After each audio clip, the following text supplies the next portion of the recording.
কোনো কিছুতেই কোনো কিছু হয় না একটা মানুষের, তখন কেন যেন মনে হয় প্রকৃতি তাকে ভিন্নভাবে তাকে একটা ক্ষতিপূরণ দেয়। কোনো একজন ব্যক্তি যখন সমস্ত কিছুর জ্যাক হতে চান কিন্তু কোনো কিছুর মাস্টার না হন, তখন প্রচণ্ড রকমের পরিচয়হীন হয়ে যান। পরিবেশ পরিস্থিতি না বুঝে যখন কোনো একজন মেধাবী ব্যক্তিও যখন কোনো একটা কাজ করে ফেলেন, তখন ক্রমশ তিনি খেলো হয়ে ওঠেন। মানুষের সবচেয়ে বড় বন্ধু কিন্তু সে নিজেই। নিজেকে প্রশ্ন করতে হয়, নিজেকে উত্তর দিতে হয়। সৃষ্টির উষালগ্ন থেকেই তো প্রত্যেকটা প্রাণী হচ্ছে সংগ্রাম মুখর, প্রতিপক্ষের উপরে হামলা করতে পছন্দ করে, নিজের পেশি শক্তি দেখাতে পছন্দ করে এবং নিজে বিজয়ী হতে পছন্দ করে। অন্যের পরাজয় দেখার আনন্দের চাইতে বড় আনন্দ তো আসলে নেই। নিজেকে প্রশ্ন করি যে পৃথিবীর সৃষ্টি যখন হয়নি, তখন আসলে পৃথিবীটা কেমন ছিল? পৃথিবী যখন ধ্বংস হয়ে যাবে, তখন এই যে আমাদের চারপাশে যে জিনিসগুলো দেখা যাচ্ছে, মহাশূন্য কি তখন মহাশূন্যই থাকবে, নাকি সেটা হিমাঙ্কের নিচে চলে যাবে? কিন্তু আমরা যখন আমাদের জীবনটাকেই সামাজিক যোগাযোগের মাধ্যম নির্ভর করে ফেললাম, তখন আমরা টের পেলাম যে আমাদের জীবন থেকে জীবন কেড়ে নিয়েছেন মার্ক জাকারবার্গ। নিজের কাছে নিজে প্রশ্ন করে যে উত্তরটা পাওয়া যায়, এর চাইতে সৎ উত্তর আর হয় না। গ্রামার নাজি, বানান ফ্যাসিস্ট, বানান পুলিশ ইত্যাদি নানান রকমের কুৎসিত অভিধায় অভিহিত হতে হয়েছে। লেখা হচ্ছে অগ্নিগিরির মতো, সুপ্ত অগ্নিগিরির মতো, এটা জ্বলন্ত অগ্নিগিরিতে পরিণত হবে। মেধাহীন কিন্তু জনপ্রিয়, আর তারা হচ্ছেন বিদেশি সিনেমার মতো। তাদেরকে দিয়ে সিনেমা হল বা লেখালেখি জগৎটা টিকিয়ে রেখে আর্ট ফিল্ম পরবর্তীতে চালানো যায়।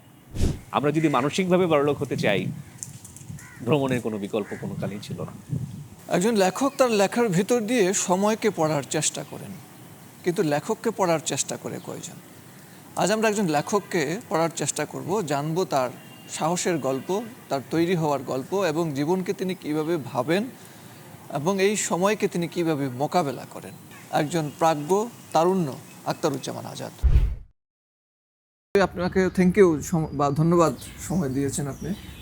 লেখকদের বা যারা চিন্তা করেন তাদের একটা প্রস্তুতি কাল থাকে, প্রস্তুতি পর্ব থাকে। একজন মানুষ চিন্তা করছে, লিখছে, কিন্তু তার পেছনে একটা জার্নি আছে। আপনার প্রস্তুতিটা কেমন ছিল লেখক হিসেবে? আমার আসলে ওরকমের প্রস্তুতি ছিল না, তবুও ছেলেবেলাকার জার্নিটা বা ওই ভ্রমণটার কথা যদি বলি, তাহলে বলতে হয় যে ছেলেবেলায় আমি আসলে আমাকে কেউ খেলায় ওভাবে নিত না। খেলতে গেলে আমি আসলে খেলতে পারতাম না। আমি শারীরিকভাবে অতটা খেলাধুলার উপযোগী ছিলাম না। যদি ক্রিকেট খেলতে যেতাম, ব্যাটসম্যান হিসেবে ব্যাটটা আমি ধরতে পারতাম না। যদি বোলিং করতে যেতাম তাহলে 4-5 হাত দূর থেকে ওয়াইড হয়ে যেত। উইকেট কিপিং করতে গেলে একটা বলও ধরতে পারতাম না। এমনকি অন্যান্য যেসব খেলাধুলো আছে সেগুলোতেও আমি আসলে উপযোগী ছিলাম না। আমি বাইসাইকেল চালাতে পারি না, আমি সাঁতার কাটতে পারি না, আমি আসলে অনেক কিছুই পারি না। তো যখন কোনো কিছুতেই কোনো কিছু হয় না একটা মানুষের, তখন কেন যেন মনে হয় প্রকৃতি তাকে ভিন্নভাবে তাকে একটা ক্ষতিপূরণ দেয়। একটা ভিন্নভাবে ক্ষতিপূরণ হোক বা প্রতিস্থাপন হোক। ওই যে আমরা ছেলেবেলায় যে পদার্থবিজ্ঞানে পড়েছি যে শক্তির ধ্বংস বা বিনাশ নেই, তাকে এক অবস্থা থেকে আর এক অবস্থায় রূপান্তরিত করা যায় মাত্র। এটাকে যে শক্তির নিত্যতা সূত্র বলে। আমার মনে হয় প্রত্যেকটা মানুষের ভেতরে কিছু শক্তি আছে। হয় সে ভালো সাঁতারু, অথবা সে ভালো দাবারু, অথবা সে ভালো সেলাই মেশিন চালাতে পারে, সে ভালো কাপড় চোপড় বানাতে পারে, অথবা সে যদি ক্রিকেট খেলে সে হয় ভালো ব্যাটসম্যান অথবা ভালো বোলার। অলরাউন্ডার কিন্তু খুব কম হয়। ঠিক তেমনিভাবে পড়াশোনায়ও ভালো, কিংবা নানান রকমের যে এক্সট্রা কারিকুলার অ্যাক্টিভিটি আছে সেগুলোও ভালো, কিংবা নানান রকমের শারীরবৃত্তিক যেসব খেলাধুলা রয়েছে সেগুলোতেও ভালো, এরকমের মানুষের সংখ্যা কিন্তু খুব কম। আমিও আসলে ওই শারীরবৃত্তিক খেলাধুলাগুলোতে খুব বেশি পারিনি, বা চেষ্টা যে করেছি তাও না, বা না পারার কারণে যে খুব বেশি হতাশ ছিলাম তাও না। একটা পর্যায়ে আমি লক্ষ্য করলাম যে আমি আসলে রাস্তাঘাটে যেসব সাইনবোর্ড দেখা যায়, পোস্টার দেখা যায়, ওগুলোর প্রতি আমার আগ্রহ বেশি। আগ্রহ এ কারণে বেশি যে আমি শব্দ খুঁজে বেড়াতাম সাইনবোর্ডে, ব্যানারে, পোস্টারে, কাগজে, ঠোঙায়। আমি শব্দ খুঁজে বেড়াতাম যে একটা শব্দের কত রকমের রূপ হতে পারে, কত রকমের বানান হতে পারে, একটা শব্দের কত রকমের প্রতিশব্দ থাকতে পারে। এই ব্যাপারটার প্রতি নিজের একটা আগ্রহ আমি নিজেই ছেলেবেলায় লক্ষ্য করেছি। এবং আমি তখন ছন্দ মেলানোর চেষ্টা করতাম, অন্তমিল মেলানোর চেষ্টা করতাম। মেলাতে মেলাতে একটা সময় দেখলাম বাহ, হয়ে উঠছে তো। তো কোনো একদিন আমি আমরা যাদের বাসায় ভাড়া থাকতাম বরগুনা মফস্বলে, সেই বাড়িওয়ালা ছিলেন বরগুনা খেলাঘরের সাধারণ সম্পাদক। তিনি একদিন হঠাৎ করে আমাকে ডেকে বললেন যে তুই নাকি কবিতা লিখিস।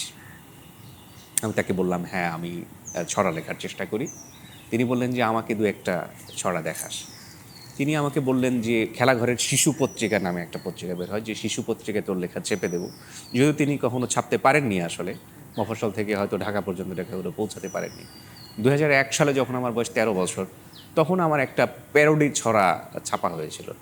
ছাপার হরফে যখন ঢাকা থেকে প্রকাশিত একটা পত্রিকা বরগুনায় বসে আমি দেখলাম, তখনই আমি ধরে নিলাম যে এবার কিছু একটা হয়ে গেছে। এই পত্রিকায় আমি আরও অনেক ছড়া পাঠিয়েছি, ছাপেনি। শব্দধাতা পাঠিয়েছি, সেগুলো ছেপেছে। গল্প পাঠিয়েছি, সেগুলো ছেপেছে, কিন্তু কবিতা আর ছাপেনি, ছড়া আর ছাপেনি। তখন আমার হঠাৎ করে কেন যেন মনে হলো যে আমি গদ্য রচনায় মন দেব। তারপরে আমি গল্প লেখা শুরু করলাম। এরপরে 2004-এ যখন ঢাকা এলাম, তখন রাজনৈতিক স্যাটায়ার বিভিন্ন পত্র পত্রিকায় লিখতাম। আমি ছেলেবেলা থেকে মানুষকে খুব ভেঙাতে পারি, খুব নকল করতে পারি, বিভিন্ন জনের কণ্ঠ নকল করতে পারি। আপনারা নিশ্চয়ই হয়তো ইতোমধ্যেই দেখেছেন যে বিভিন্ন রাজনৈতিক ব্যক্তিবর্গ বা বিভিন্ন ভাইরাল ব্যক্তিবর্গের কণ্ঠ আমি নকল করেছি। এরকম আসলে নকল করার একটা প্রবণতা ছিল, বিশেষত কণ্ঠ নকল করার, কাউকে ভেঙানোর। যে ব্যক্তি খুব ভেঙাতে পারে মানুষকে, একজন মানুষের চাল চলন, তার আচার ব্যবহার, পোশাক আশাক, শারীরিক গঠন, সমস্ত কিছু গভীরভাবে পর্যবেক্ষণ করে, সে খুব ভালো মিমিক্রি করতে পারে। তা আমি পর্যবেক্ষণ শক্তিটা বোধহয় আমার বেশ ভালো। পর্যবেক্ষণ শক্তি ভালো হওয়ার কারণে আমি স্যাটার লিখতে পেরেছি। তো আমার জার্নিটা আসলে এরকম ছিল যে আসলে শারীরভিত্তিক খেলাধুলায় যেহেতু আমি খুব একটা বেশি সক্ষম ছিলাম না, আর শব্দ নিয়ে যেহেতু আগ্রহী ছিলাম, আর মানুষকে যেহেতু প্রচুর ভেঙাতে পারি, এই ভেঙানোর সূত্র ধরে আমি পলিটিক্যাল স্যাটারিস্ট হয়েছি।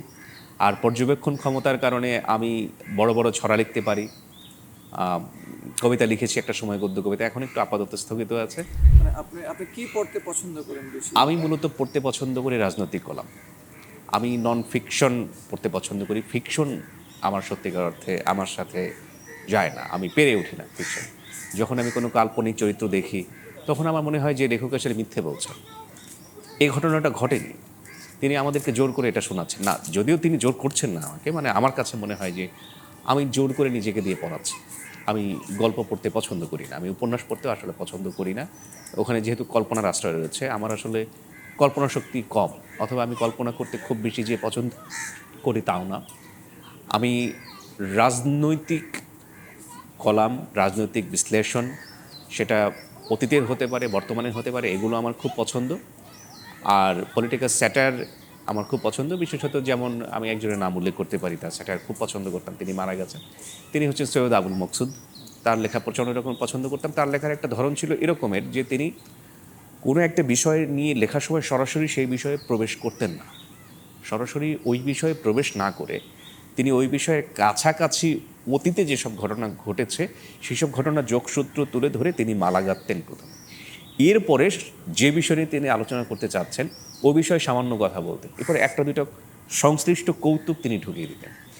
এই যে একটা লেখার যে জনরা, এই জনরার লেখালেখি যারা করেন তাদের লেখা পড়তে আমি প্রচণ্ড রকমের পছন্দ করি।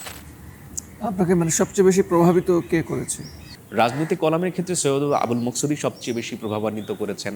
আর রাজনৈতিক কলাম লেখার ক্ষেত্রে আরেকজনের প্রভাব আমার মধ্যে লক্ষণীয়, তিনি হচ্ছেন আব্দুল গাফফার চৌধুরী, যিনি আমার ভাইয়ের রক্তে রাঙানো 21শে ফেব্রুয়ারি এই গানটি লিখেছিলেন। তারপর প্রয়াত মিজানুর রহমান খান, তার যে একটা বিশ্লেষণমূলক যে একটা ক্ষমতা ছিল, এবং তিনি যে একটা প্যারা লিখতে যে পরিমাণ গবেষণা করতেন, যে পরিমাণ তথ্য ইত্যাদি উপস্থাপন করতেন, তার এই পরিশ্রমটা আমার খুব পছন্দ। মোহাম্মদ জাফর ইকবালের কলামের মধ্যে যে একটা সাদাসিধে যে একটা ভাব লক্ষণীয় ছিল, সেটাও আমার মধ্যে পছন্দ। আর মাঝে মাঝে পত্রপত্রিকায় হুমায়ুন আহমেদকেও আমরা কলাম লিখতে দিতাম। তিনি তো একাধারে সব কিছু, নাট্যকার, ঔপন্যাসিক, গল্পকার। তিনি মাঝে মাঝে কলামের ছলে, মানে ঠিক কলামের ছলে না, গল্পের ছলে যে কলাম লিখতেন, ওগুলো আমাকে গভীরভাবে প্রভাবান্বিত করেছে, তার রসিকতা। আর কবির নির্মন্দ গুণকে আমরা কবি হিসেবে চিনলেও তিনি কিন্তু খুব ভালো কিন্তু গদ্য লেখেন। তার যে আত্মজৈবনিক যে বইগুলো রয়েছে সেগুলো পড়লেও বোঝা যায় যে একজন কবির কলমে রাজনীতি, আত্মজীবনী কিংবা সমসাময়িক ঘটনা প্রবাহের বিশ্লেষণ কতটা প্রকট আকারে, কতটা সুন্দর আকারে ফুটে উঠতে পারে, সেটা নির্মন্দ গুণের আত্মজৈবনিক বইগুলো পড়ে জেনেছি। অর্থাৎ আমার মধ্যে সবচেয়ে বেশি প্রভাব ফেলেছেন সৈয়দ আবুল মকসুদ, আব্দুল গাফফার চৌধুরী, নির্মন্দ গুণ, এমনকি হুমায়ুন আহমেদও বটে, মোহাম্মদ জাফর ইকবালও বটে, তাদের একটা প্রভাব রয়েছে। আর কবিতার ক্ষেত্রে সবচেয়ে বেশি প্রভাব রয়েছে আবুল হাসানের, রুদ্র মোহাম্মদ শহীদুল্লাহ এবং সুনীল গঙ্গোপাধ্যায়ের, এদের কবিতার প্রভাব আমার মধ্যে মারাত্মকভাবে লক্ষণীয়, বিশেষত সুনীল গঙ্গোপাধ্যায়। আমরা যারা লেখালেখি করে তাদের ক্ষেত্রে একটা জিনিস দেখি যে অনেকেই যিনি কবিতা লিখেন সারা জীবন শুধু কবিতাই লিখে যাচ্ছেন, যিনি ছড়া লিখছেন সারা জীবন ছড়াই লিখে যাচ্ছেন, মানে তাকে আমরা তার ওই একটা পরিচয়েই আমরা জানি। আপনি ধরেন ছড়া লিখছেন, কবিতা লিখছেন, রাজনৈতিক প্রবন্ধ লিখছেন, আবার মিমিক্রি বানাচ্ছেন, ব্যঙ্গাচ্ছেন, অনেক রকমের গুণাবলী কিংবা বৈশিষ্ট্য কিংবা পারদর্শিতা আপনার আছে। আপনার ধরেন যে আপনার ছড়া পড়লো সে যখন আপনাকে দেখছে তখন আপনাকে ছড়াকার আখতারুজ্জামান আজাদ হিসেবেই দেখছে এখানে। আপনি আপনার নিজেকে কোন পরিচয়টাকে সবচেয়ে বেশি গুরুত্ব দিয়ে দেখেন? কবি ও রাজনৈতিক বিশ্লেষক। কেউ যখন আমার কাছে যখন জিজ্ঞেস করে যে কোনো একটা টক শোতে গেলে যে আপনার নামের পরে কী লিখবো, বা কোনো একটা আলোচনা সভায় যাচ্ছি ব্যানারে আমার নামটা থাকবে, সেখানে যদি জিজ্ঞেস করে আপনার নামে শেষে কী লিখবো, আমি আমার নিজের নামের আগে কখনোই কবি শব্দটা ব্যবহার করি না। কিন্তু অন্যের ব্যবহার করা যখন প্রশ্ন আসে, যখন জিজ্ঞেস করে, আমি বলি কবি ও রাজনৈতিক বিশ্লেষক। সত্যিকার অর্থে ইতোমধ্যেই আমি বলেছি যে প্রায় 14 বছর ধরে আমি কোনো গদ্য কবিতা লিখছি না। সাধারণত গদ্য কবিতা যারা না লিখেন তাদেরকে কবি এখন বলা হয় না, তাদেরকে ছড়াকার বলা হয়। অন্তমেল মিলিয়ে লিখলেই তাদেরকে ছড়াকার বলা হয়। কিন্তু 12 সাল পর্যন্ত, যখন আমার বয়স 24 বছর ছিল, তখন পর্যন্ত আমি যে কবিতাগুলো লিখেছিলাম, ওই কবিতার জন্য এখনও মানুষ যেহেতু আমাকে কবি আজাদ বলে ডাকে, এই সম্বোধনটা আমার খুব পছন্দের। যেহেতু কবি আজাদ বলে ডাকে ওই কবিতাগুলো লেখার কারণে, এ কারণে আমি বুঝতে পারি যে কবি শব্দটা অনেক ওজনদার, অনেক মূল্যবান। এখনও পর্যন্ত বইমেলায় কেউ যখন অটোগ্রাফ চায়, অনেকে উল্লেখ করে দেয় যে আপনার অমুক কবিতার অমুক দুটো পংক্তি এখানে উল্লেখ করে আমাকে একটু অটোগ্রাফ দেবেন। তারা কিন্তু কেউ বলে না যে আপনার অমুক রাজনৈতিক কলামের একটা প্যারাগ্রাফ এখানে তুলে দেবেন, আপনার অমুক গানের, আমি কিন্তু গানও লিখি। আপনি জাতীয় চলচ্চিত্র পুরস্কার পেয়েছেন, না জানি কোন অপরাধে দিলা এমন জীবন, আমারে পড়াইতে তোমার না। আপনাকে তো যেহেতু আমি আপনাকে মূলত তো এই গানটার মাধ্যমেই আপনাকে আমি বেশি চিনি। হ্যাঁ, সেটা হলো যে ধরেন সমাজে অনেককেই দেখি আমরা যে সে অনেক কিছু করতে চায়, সে গান গাইতে চায়, কবিতা লিখতে চায়, গান লিখতে চায়, বইমেলা আসলে একটা বই করতে চায়, কোনো নৃত্যানুষ্ঠান হলে সেখানে একটু নেচেও দিতে একটু চায়, নেচেও দেয়। একটু অভিনয় করতে চায়। এই যে এত চাওয়া একজন মানুষের, এত আকাঙ্ক্ষা বা তার ভিতরের এত লোভও বলতে পারি সব কিছু করে ফেলার, এইটা কি মানুষকে পরিচয়হীন করে দেয় কিনা? একেবারেই পরিচয়হীন করে দেয়। ওই ইংরেজিতে যেটা কথা আছে, jack of all trades master of none. কোনো একজন ব্যক্তি যখন সমস্ত কিছুর জ্যাক হতে চান কিন্তু কোনো কিছুর মাস্টার না হন, তখন প্রচণ্ড রকমের পরিচয়হীন হয়ে যান। একজন মানুষ হঠাৎ করে নেচে দিচ্ছেন, হঠাৎ করে গেয়ে দিচ্ছেন। যেমন এখানে বসে আপনি যদি আমাকে বলেন যে আজাদ আপনার কবিতার কয়েকটা লাইন একটু আমাদেরকে শুনিয়ে দিন, আমি আপনাকে শোনাবো না।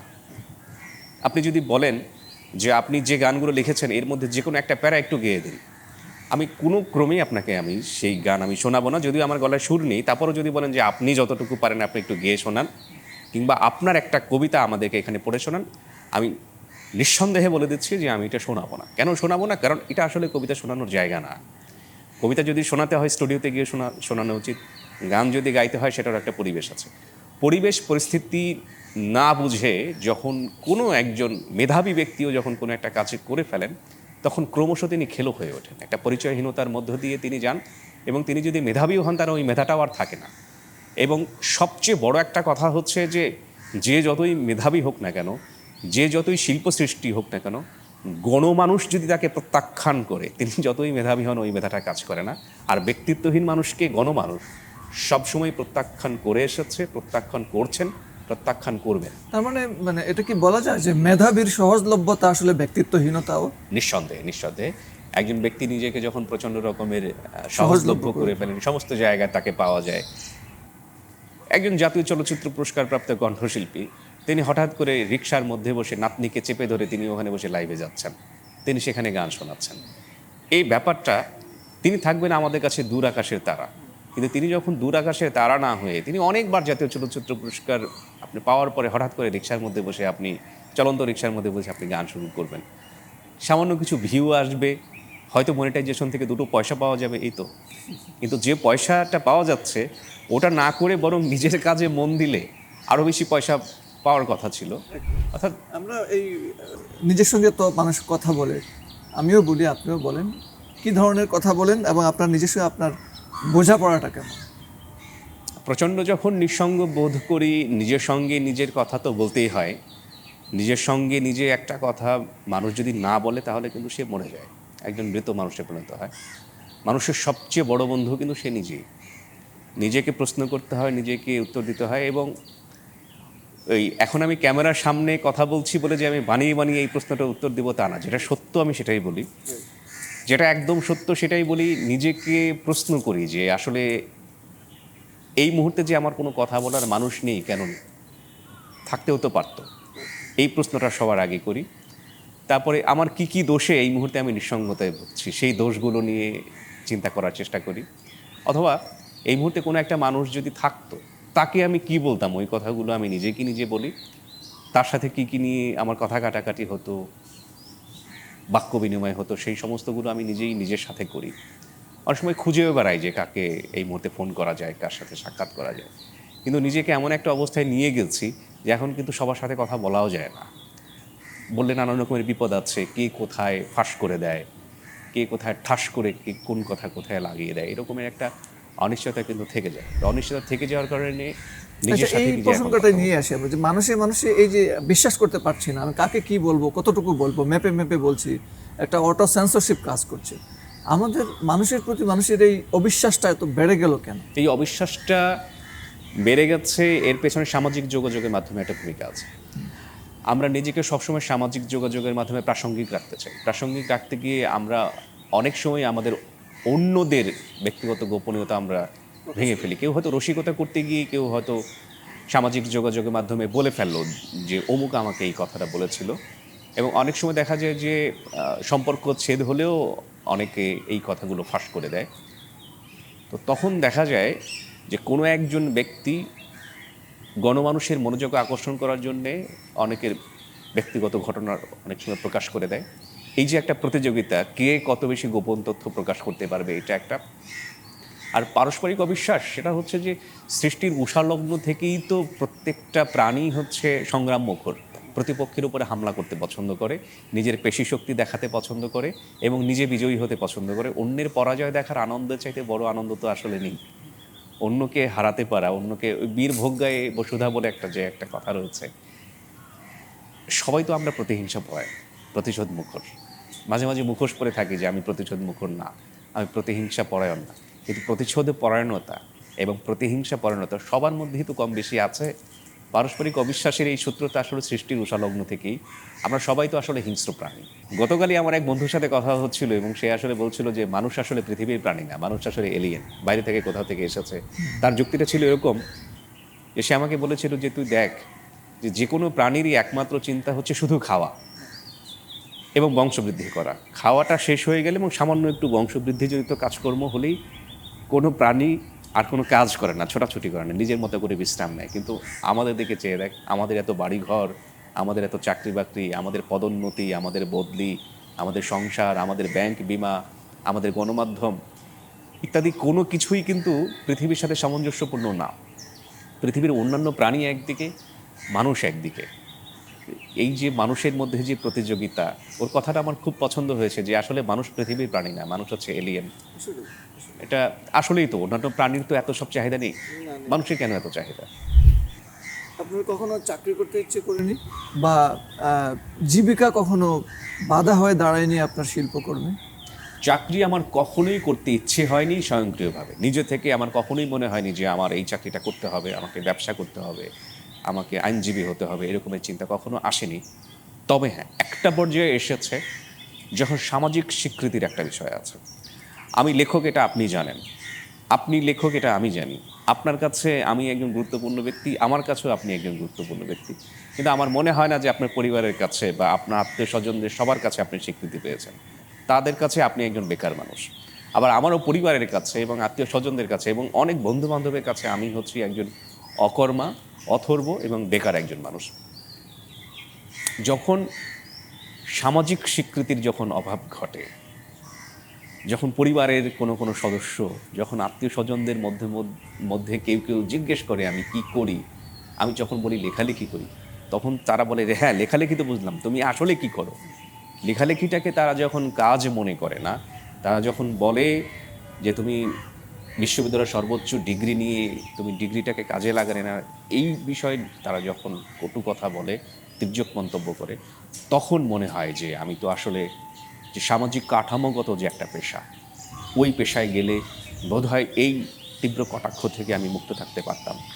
তখন আমার মনে হয় যে আমি হ্যাঁ সত্যি সত্যি আমার এ ধরনের পেশায় গেলে, মানে কনভেনশনাল যে পেশাগুলো, সেই পেশায় গেলে ভালো হতো। আর জীবিকার যে একটা কথা বলেছেন, আমি যে লেখালেখি করছি তা দিয়ে আমার জীবিকা নির্বাহ হয়ে যাচ্ছে, কিন্তু আমার আশেপাশে যারা ময়মুরব্বী আছেন তাদের দৃষ্টিতে মনে হয় যে আমার জীবিকা নির্বাহ হচ্ছে না। তখন আমার মনে হয় যে আমি হয়তো ভুল করেছি, কিন্তু নিজের কাছে নিজের কর্মকাণ্ডে কখনো মনে হয় না যে আমি ভুল করেছি। আচ্ছা, আমাদের এই জীবনটাকে কি কখনো ফাঁদ মনে হয়েছে আপনার কাছে, যে এটা একটা ট্র্যাপ? নিঃসন্দেহে কখন, কেন মনে হয় যে এটা একটা ফাঁদ? যখন কোনো বিপদে পড়ি তখনই মনে হয় ফাঁদ। আর এই একটু আগেই যে বললাম যে মানুষ একটা এলিয়েনের মতো, মানুষের জীবনে এত জটিলতা কেন থাকবে? আমি কি করছি সেটা নিয়ে অন্যের এত ভাবনা, আমার পেশা অন্যের পছন্দ হচ্ছে না, আমার পেশা সম্পর্কে তাদেরকে বোঝাতে গিয়ে আমার নানান রকমের ঝামেলার মধ্যে পড়তে হচ্ছে। তখন মনে হয় যে মানব জন্মটাই একটা ফাঁদ। আমি বরং যদি পিঁপড়ে হতাম, আমার সারাক্ষণ চিন্তা থাকতো যে আমার খাবারের চিন্তা থাকতো। আমি যদি বাঘ হতাম, আমার চিন্তা থাকতো যে কীভাবে আমি একটা তৃণভোজী প্রাণীকে হত্যা করব। আমি যদি তৃণভোজী প্রাণী হতাম, আমি সবসময়ই খুঁজতাম যে কোথায় একটু সবুজ ঘাস পাওয়া যাবে, কোথায় গাছের একটু তরতাজা পাতা পাওয়া যাবে। আমি মানুষ হয়ে যখন জন্মালাম, তখন এত কিছু যখন ভাবতে হচ্ছে, তখন মনে হচ্ছে মানব জন্মটা ফাঁদ। অন্য কিছু হয়ে যদি জন্মাতাম, আমার হয় ঘাস খুঁজতে হতো, অথবা ঘাস যে প্রাণী খায় সেই প্রাণীকে খুঁজতে হতো। এখন এত বেশি কিছু খুঁজতে হচ্ছে, যখন মস্তিষ্কের মধ্যে একটা বড় ধরনের চাপ পড়ে, যখন নিজেকে প্রশ্ন করি যে পৃথিবীর সৃষ্টি যখন হয়নি তখন আসলে পৃথিবীটা কেমন ছিল, পৃথিবী যখন ধ্বংস হয়ে যাবে তখন এই যে আমাদের চারপাশে যে জিনিসগুলো দেখা যাচ্ছে, মহাশূন্য কি তখন মহাশূন্যই থাকবে, নাকি সেটা হিমাঙ্কের নিচে চলে যাবে? মানে আমরা অনেক ভেঙে যাওয়া গল্প শুনি, কেন সেই ভেঙে যায়? মানুষের প্রতি মানুষের আগ্রহটা কেন কমে যায়? দাম্পত্যের সুর নষ্ট হয়ে যায় কেন? সুতা ছিঁড়ে যায় কেন? এটা শিল্পী সাহিত্যিকদের জীবনে বিয়ে জিনিসটা কতটা জরুরি বা করার কোনো প্রয়োজন আছে কি না, করলে কি হয় বা না হয়, আশপাশে অনেক কিছু দেখেছি তো। দিনের শেষে সবাই কিন্তু আমরা রক্ত মাংসেরই মানুষ। দেহটা একজন মানুষেরই দেহ, এটা শিল্পীরও দেহ না, এটা সাহিত্যিকেরও দেহ না। একজন শ্রমিকের দেহ যেমন, একজন প্রধানমন্ত্রীর দেহ যেমন, একজন উপদেষ্টা বা মন্ত্রীর দেহ যেমন, একজন শিল্পীরও দেহটা তেমন। নানাবিধ প্রয়োজনই একজন স্থায়ী সঙ্গীর মাঝে মাঝে প্রয়োজন হয়। অস্থায়ী সঙ্গী মানুষের শত শত থাকতে পারে, যে না ঘরকা না ঘাটকা, কিন্তু প্রয়োজনীয় মুহূর্তে কিন্তু অনেক সময় তাদেরকে ডাকলে পাওয়া যায় না। আর সার্বক্ষণিকভাবে কারোর সাথে যদি একটা সম্পর্ক যদি না থাকে, একজন মানুষের জীবনের স্থিতিশীলতা আসে না। বিভিন্ন ঘাটে ঘাটে মধু খেয়ে বেড়ানো যে একটা জীবন, সেই জীবনের মধ্যে না একটা মজা আছে। এটা ঠিক যে একটা সাময়িক আনন্দ আছে, কিন্তু সাময়িক আনন্দটার বয়স যখন পেরিয়ে যায়, কত মানুষ আর কত বছর বাঁচে? 60 বছর যদি বাঁচে, তাহলে 35 বছরে এসেই কিন্তু হিসেব করতে হয় যে আমার আর 25 বছর আছে। 38 বছর বয়সে এসে হিসেব করতে হয় যে আমার আর 22 বছর আছে। এই 22 বছরে যে কি আমি কি ঘাটে ঘাটে মধু খেয়ে বেড়াবো? ঘাটে ঘাটে মধু খেয়ে বেড়ালে সব ঘাট কি স্বাচ্ছন্দ্যপূর্ণ হবে? কিছু ঘাট তো পিচ্ছিল থাকতে পারে, আমি সেই ঘাটে আছাড় খেয়ে আমার ভবলীলা সাঙ্গ হতে পারে। তো জীবনে স্থায়ী সঙ্গীর প্রয়োজন আছে। আবার স্থায়ী হয়ে যাওয়ার পরে অনেকেরই যে সংসার টেকে না, অনেকেরই ঘরটা হয়তো টেকে না, এর পেছনে যে ভুল বোঝাবুঝি যে একটা বিষয় আছে, সেই ভুল বোঝাবুঝি থেকে উত্তরণের উপায় নিয়ে নিশ্চয়ই আমরা এখানে আলোচনা করতে বসিনি। বরং এই জিনিসটা বলতে পারি যে মতাদর্শগত অমিল হলে অনেক সময় থাকে না, অনেক সময় এমনিতেই কেউ ছাড় দেওয়ার হাঁপিয়ে ওঠে। মানসিকতাটা অনেক সময় এমনিতেই হাঁপিয়ে ওঠে, কারণ তার পুরনো অভ্যাস হচ্ছে বিভিন্ন জনের সাথে সম্পর্ক করা। এরকমের একটা বিষয় থেকে দেখা যায় যে পরবর্তীতে ওই সংসারটা টেকে না। তবে আমি মনে করি যে মানুষের জীবনে স্থিতিশীলতা আসার জন্য দাম্পত্য জীবনের প্রয়োজন আছে। আবার দাম্পত্য জীবনে ঢোকার পরে তার শিল্প ব্যাহত হয়, এ কথাও সত্য। এই যে একটু আগে আপনি প্রশ্ন করেছেন জীবন একটা ফাঁদ কিনা, জীবন যে আসলেই একটা ফাঁদ সেটার প্রমাণ হচ্ছে যে বিয়ে জরুরি, আবার দাম্পত্য জীবনে নানান রকমের বিড়ম্বনার সৃষ্টি হবে, এটাও আবার সত্য। তো জীবনটা যেমন একটা ফাঁদ মানব জনম, ঠিক তেমনি আমি মনে করি বিয়ে এবং দাম্পত্য জীবনটাও ফাঁদ। আমরা তো আসলে নানান রকম আপোষকামিতার ভিতর দিয়ে নিঃসন্দেহে যাই। জীবনে কত রকমের আপোষ করবে, কত কিছুর সঙ্গে আপোষ করে সে বাঁচবে? একটা নির্দিষ্ট বয়স পর্যন্ত মনে হয় যে আমি আপোষ করব না, যখন তারুণ্যের প্রচণ্ড টকবগে রক্ত সারা শরীরের মধ্যে কাজ করে, তখন মনে হয় যে গোটা পৃথিবীকে আমি বৃদ্ধাঙ্গুলি, মধ্যাঙ্গুলি, আরও যে 18টা অঙ্গুলি রয়েছে প্রত্যেকটা অঙ্গুলি আমি দেখাবো। কিন্তু ক্রমশ ওই মানুষটা বুঝতে পারে যে এভাবে রকচটা জীবন সবসময় যাপন করা যায় না। নির্দিষ্ট একটা বয়সের পরে সে ক্রমশ আপোষ করা শুরু করে, এবং আপোষ করতে করতে তখন এমন একটা অবস্থা দাঁড়িয়ে যায় যে প্রত্যেকটা পদক্ষেপে প্রতিদিন 10-12 বার করে, 20-25 বার করে আপোষ করতে হয়। সেটা হতে পারে একজন রিক্সা চালকের সাথে, সেটা হতে পারে নিজের দাম্পত্য সঙ্গীর সাথে, সেটা হতে পারে নিজের মায়ের সাথে, নিজের বাবার সাথে। আসলে আপোষ না করলে একটা সময় ঝরে যেতে হয়, মরে যেতে হয়। এবং আমি কারোর সাথেই আপোষ করব না, আমি একদমই আমার মতো করে চলবো। মানুষ তো সামাজিক জীব, প্রত্যেকে তো আন্তঃসম্পর্ক বা একটা ইন্টার কানেকশন আছে। যদি আমি ন্যূনতম আপোষ যদি না করি, যে ইন্টার কানেকশনটা ভেঙে পড়বে।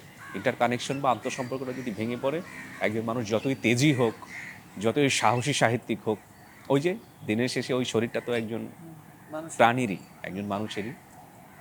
আপোষ না করলে ওই যে আন্তঃসম্পর্কটা ভেঙে যায়, তারপরে আর চলবে না। আমি যদি এখন, আপনি আমাকে যে সময় আসতে বলেছিলেন, সে সময় না এসে আমি যদি 2 ঘন্টা পরে আসতাম, আমাদের এই আলোচনাটাই হতো না।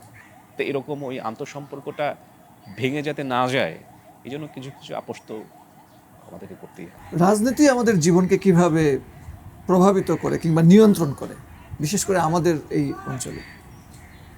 গোটা পৃথিবীতেই মানুষের রাজনৈতিক জীব। আমরা যে এখানে বসে আছি, এটাও একটা রাজনৈতিক বসে থাকাই। এই যে পার্কটাতে আমরা বসে আছি, একটা উল্লেখযোগ্য বিষয় হচ্ছে যে এই পার্কটা পরিষ্কার পরিচ্ছন্ন, পাশে যে সোহরাওয়ার্দী উদ্যান রয়েছে সেটা অপরিষ্কার। কারণ এই পার্কে রাজনৈতিক ব্যক্তিবর্গ এবং গুরুত্বপূর্ণ ব্যক্তিবর্গ হাঁটাহাঁটি করে। একটা হচ্ছে প্রথম উদাহরণ।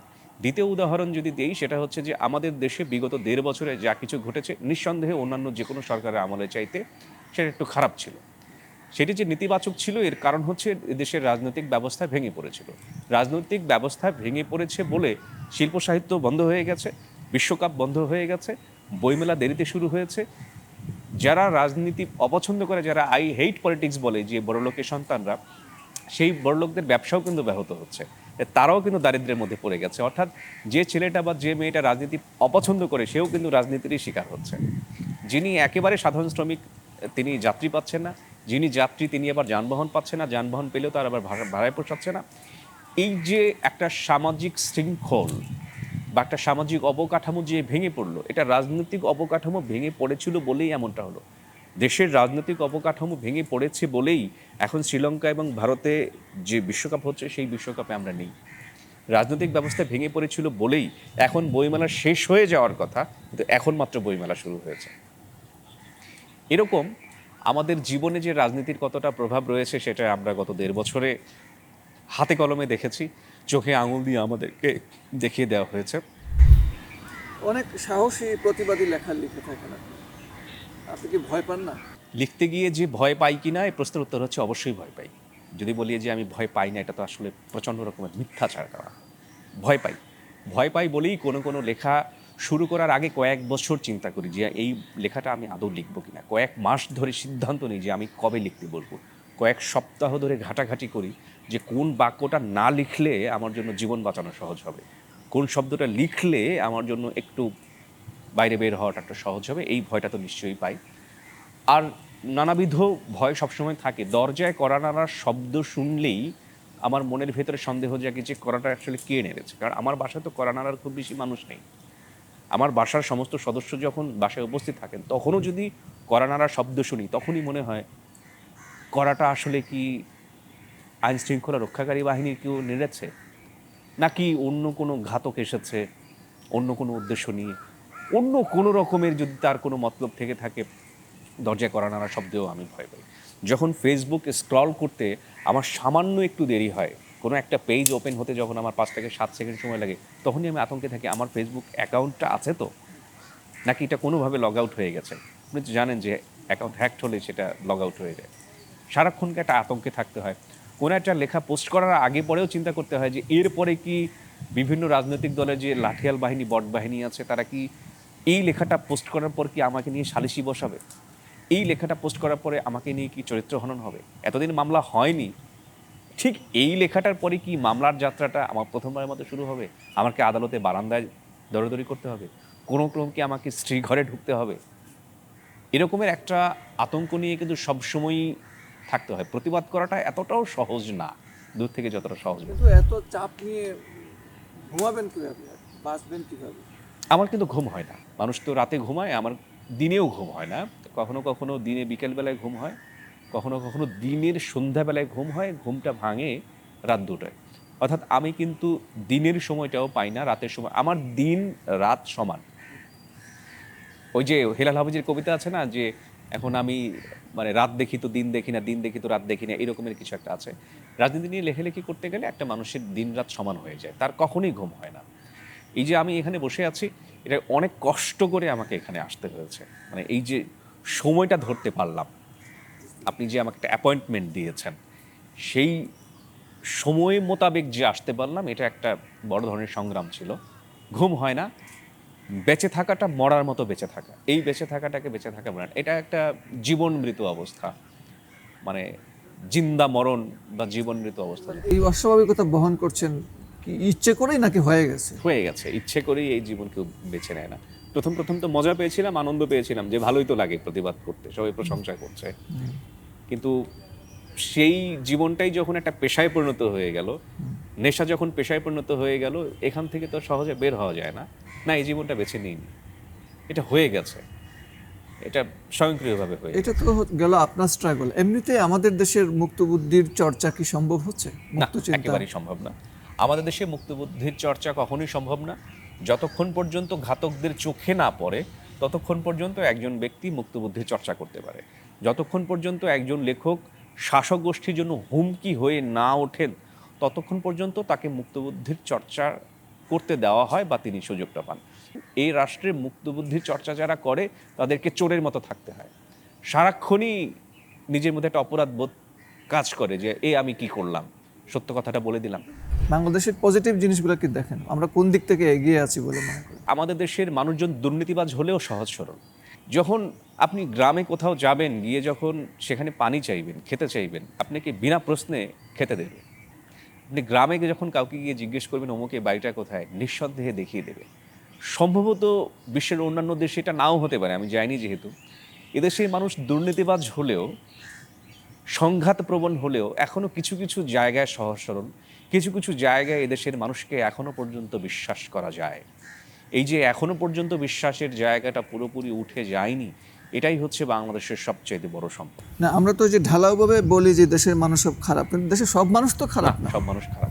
আমি তো মনে করি দেশের বেশিরভাগ মানুষই ভালো, কিছু সংখ্যক মানুষ খারাপ এবং তাদের প্রভাবটা বেশি। সোশ্যাল মিডিয়ার প্রভাব কিভাবে দেখে? সোশ্যাল মিডিয়া কিভাবে আমাদেরকে, সমাজকে নিয়ন্ত্রণ করছে কিংবা ওলটপালট করে দিচ্ছে কিংবা বিভ্রান্ত করছে? সামাজিক যোগাযোগের মাধ্যম একটা সময় যখন নতুন নতুন ছিল, তখন এটার প্রভাব খুব বেশি লক্ষ্য করা যায়নি। কিন্তু আমরা যখন আমাদের জীবনটাকেই সামাজিক যোগাযোগের মাধ্যম নির্ভর করে ফেললাম, তখন আমরা টের পেলাম যে আমাদের জীবন থেকে জীবন কেড়ে নিয়েছেন মার্ক জাকারবার্গ। তিনি এমনভাবে কেড়ে নিয়েছেন যে এখন আমরা সামান্য একটা খাবার খেলেও আমরা চিন্তা করি যে এটার ছবি সামাজিক যোগাযোগের মাধ্যমে না দিলে হয়তো আমার এই খাবারটা হালাল হচ্ছে না বা জায়েজ হচ্ছে না, কিংবা আমার খাবারটা হজম হবে না। এই যে সারাক্ষণ প্রদর্শনবাদ, নিজেকে যে দেখিয়ে বেড়ানোর যে একটা প্রবণতা, এটা আমাদের সবার মধ্যে কম বেশি আছে। এই প্রবণতাটা আমাদের মৌলিক যে জীবনযাপনের যে একটা সুখ, একটা স্বাচ্ছন্দ্য, একটা স্থিরতা, এটা কেড়ে নিয়েছে। এবং যেখানে প্রতিবাদ করা দরকার আছে আমরা সেখানেও করি, যেখানে দরকার নেই সেখানেও করি। যে সারাক্ষণ যে প্রতিবাদের মধ্যে থাকি, এই জন্য প্রতিবাদ জিনিসটা খেলো হয়ে গেছে। এবং এত বেশি সামাজিক যোগাযোগের মাধ্যমে আমাদেরকে নিয়ন্ত্রণ করে ফেলছে যে আমাদের ঘুম কেড়ে নিয়েছে, আমাদের পয়ঃনিষ্কাশন কেড়ে নিয়েছে, আমাদের খাবার দাবার কেড়ে নিয়েছে। আমরা খেতে গেলে এখন ইউটিউবে ভিডিও ছাড়া দেখতে পারি না। এর ফলে যে একটা প্রি ইন্টারনেট ইরা বা একটা ইন্টারনেট পূর্ববর্তী যে একটা যুগ ছিল, যে যুগে মানুষ 2 টাকার খামে চিঠি লিখত, যে যুগে মানুষ ভিডিও ভ্লগ না দেখে বরং সশরীরে কোনো একটা জায়গায় গিয়ে সেইখানকার সৌন্দর্য দেখত, সেই সৌন্দর্যটা এখন আর আস্বাদন করা হয় না। সেই যুগটা এখন আর নেই।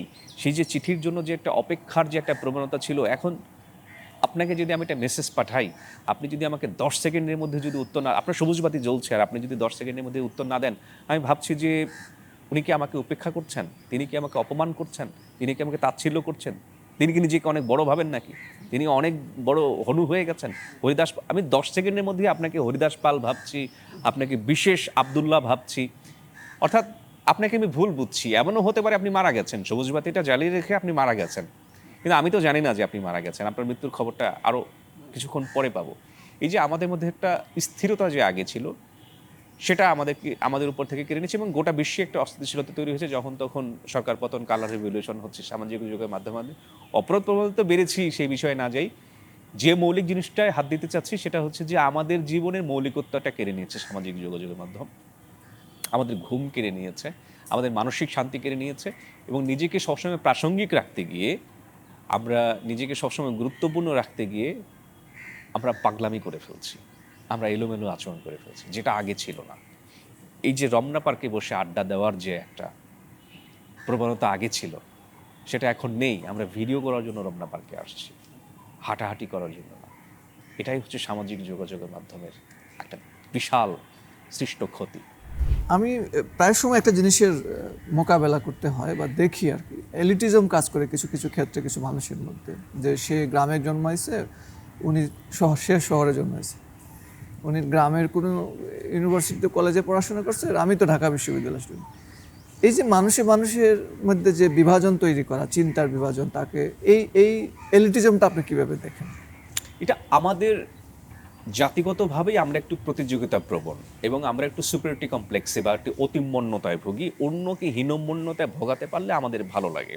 আমরা ছেলেবেলায় আমরা প্রশ্ন শিকার হয়েছি, প্রশ্নের যে তুমি কাকে বেশি ভালোবাসো, বাবাকে না মাকে?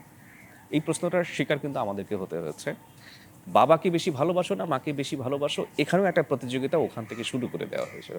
ঠিক তেমনিভাবে কে কোন বিশ্ববিদ্যালয়ে পড়েছে, কে কোন চাকরি করছে, কে কী রঙের জামা পরছে, কে কোন ব্র্যান্ডের জামা পরছে, কোন ব্র্যান্ডের জুতো পরছে, এটা একটা প্রতিযোগিতা আমাদের সব ক্ষেত্রেই থাকে।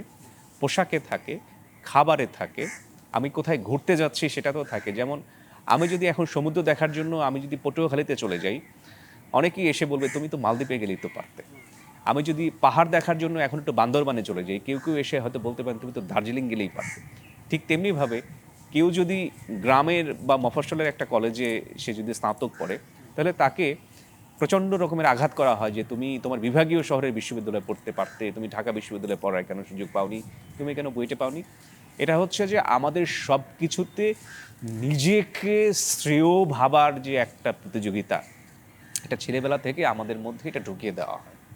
এবং এই প্রতিযোগিতা যে শুধুমাত্র এলিটিজম, যে শহর গ্রাম বা কে কোন বিশ্ববিদ্যালয়ে পড়েছে তা না, একদম ছেলেবেলা থেকে আমাদেরকে বুঝিয়ে দেওয়া হয় যে পাশের বাড়ির ছেলেটা বা মেয়েটা যে পোশাকটা পরেছে, তোমার তার চাইতে ভালো পোশাক পরতে হবে। এই যে সবসময় নিজেকে এগিয়ে রাখার যে প্রবণতা, এই প্রবণতা এখান থেকে এসেছে। এটা বিশ্ববিদ্যালয় কেন্দ্রিক এলিটিজম বা গ্রাম শহর কেন্দ্রিক এলিটিজম, এটা কিন্তু কোনো বিচ্ছিন্ন ব্যাপার না, এটা নিরবচ্ছিন্ন বা ইনক্লুসিভ একটা ব্যাপার। আমাদের সামগ্রিক যে অতিমন্যতা, সুপারিটি কমপ্লেক্স, সেটারই একটা অংশ হচ্ছে। তারা বড় হয়ে অনেক কিছু হতে চায়, কেউ কবি হতে চায়, কেউ অভিনেতা হতে চায়, তো হতে চাইতেই পারে। তার প্রস্তুতির কালটা কেমন হওয়া উচিত? এখন আপনি যদি আমাকে তরুণ যদি না ভাবেন, তাহলে বলতে পারি যে আমার চাইতে কম বয়স্ক যারা আছে তাদের উদ্দেশ্যে একটা বক্তব্যই, সেটা হচ্ছে যে জোরপূর্বক কোনো কিছু হওয়ার চেষ্টা করো না। যেমন তোমার অভিনয় হয় না, তুমি নিজেকে যদি প্রশ্ন করো যে তোমার কি হয়, তুমি যে উত্তরটা পাবে সেটাই হচ্ছে সবচেয়ে সৎ উত্তর। নিজের কাছে নিজে প্রশ্ন করে যে উত্তরটা পাওয়া যায়, এর চাইতে সৎ উত্তর আর হয় না। কেউ যদি নিজেকে প্রশ্ন করে যে সে অভিনয় পারে কি না, সে যদি নিজেকে নিজে উত্তর দেয় যে অভিনয় পারে না, তার আসলে অভিনেতা হওয়ার চেষ্টা করে ঠিক না। কেউ যদি নিজেকে প্রশ্ন করে উত্তর পায় যে তার কবিতা হয় না, তার কবি হওয়ার চেষ্টা করাটা উচিত না। কেউ যদি নিজেকে প্রশ্ন করে উত্তর পায় যে তার চিত্রকর্মটা হয় না, তার চিত্রশিল্পী হওয়ার চেষ্টা করা উচিত না। তার যে জিনিসটা হয়, নিজেকে প্রশ্ন করে সে যেটার ইতিবাচক উত্তর পায়, আমার এই জিনিসটা হয়, তার সেই জিনিসটাই চেষ্টা করা উচিত। অর্থাৎ জোরপূর্বক কোনো কিছু হওয়ার চেষ্টা করলে হয়তো সাময়িক সময়ের জন্য 6 মাস 1 বছরের জন্য নায়ক হওয়া যায়, 6 মাস 1 বছরের জন্য একটা বই প্রকাশ করে অনেক মিডিয়া কাভারেজ টাভারেজ পাওয়া যায়, তো একটা পর্যায়ে না ঠাস করে ভেঙে পড়তে হবে। বা ভেঙে পড়ার শব্দটা কি ঠাস হবে না চটাস হবে না পটাশ হবে সেটা জানি না, কিন্তু ভেঙে পড়তে হবে এটা নিশ্চিত। একটা কথা বলা যায় যে এভারেস্টে কিন্তু হেলিকপ্টার নিয়েও ওঠা যায়, আবার অনেকে কিন্তু ওই পর্বতারোহীদের মতো করে ওই লাঠিতে ভর দিয়েও কিন্তু ওঠা যায়। যারা লাঠিতে ভর দিয়ে ওঠেন, ইতিহাস তাদেরকে মনে রাখে। আর হেলিকপ্টারে করে যারা হিমালয়ের উপর দিয়ে যারা একটু প্রদক্ষিণ করেন, যারা একটুখানি দেখি করেন, তাদেরকে কেউ মনে রাখে না। সফলতার কোনো যে সংক্ষিপ্ত উপায় নেই, এটা সবাই জানে। এবং উপরে উঠতে গিয়ে সিঁড়ির যে কোনো একটা ধাপ অতিক্রম না করে, পাটা আরেকটু উঁচু করে যারা উঠে যায়, ওই ধাপটা অতিক্রম না করে একটা না একটা পর্যায়ে তাদেরকে পড়ে যেতে হয়। আর যারা একটা একটা একটা একটা করে ধাপ পেরিয়ে তারপরে ওঠেন, তারা কিন্তু পড়েন না। নিজেকে যদি আমি বলি নিজের কথা, সেটা হচ্ছে যে আমি এত বেশি পরিশ্রম করেছি যে পরিশ্রমগুলো আমার সাজানো গোছানো চেহারা দেখে বোঝা যাচ্ছে না। আমার যে অগোছালো যে চেহারাটা, সেই চেহারাটা যদি তারা দেখতো, তাহলে তারা বুঝতে পারতো যে কতটা সংগ্রাম করতে হচ্ছে। তাদের উদ্দেশ্যে একটাই কথা, যে জবরদস্তি করে কোনো কিছু হওয়ার চেষ্টা করা দরকার নেই। প্রকৃতিগতভাবে আমি যেটা পারি আমার সেটাই হওয়া উচিত, এর বাইরে আর কোনো। বই পড়ার গুরুত্বটা একটু শুনি। প্রচণ্ড।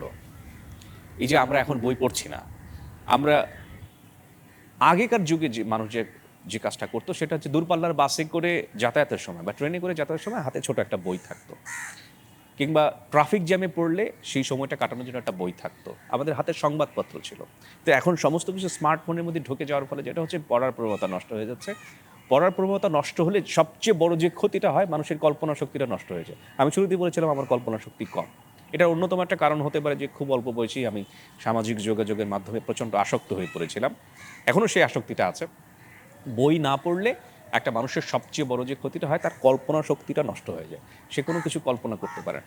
সব কিছু চোখের সামনে ভিডিও আকারে, স্মার্টফোনের সমস্ত কিছু যদি সে দেখে, সে কোনো কিছু কল্পনা করতে পারে না।